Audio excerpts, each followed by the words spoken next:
So how do you know if your panel discussion was truly successful? You know, it's not the number of laughs or how many people nod along.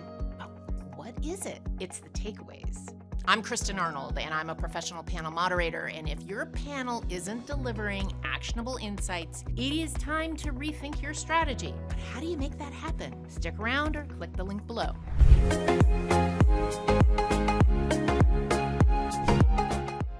So here's how to make your panel successful by making sure that you deliver on clear, actionable takeaways.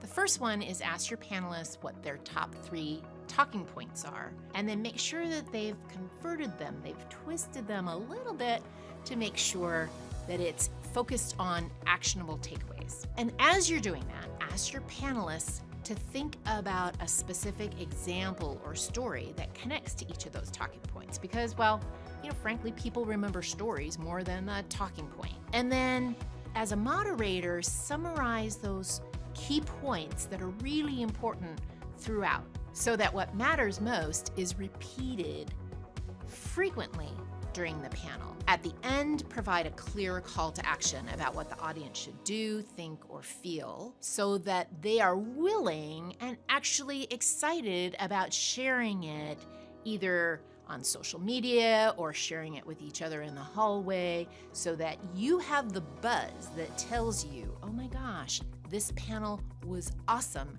People got some great takeaways that they're still buzzing about in the hallway. My name's Kristin Arnold, and I hope you got some great ideas.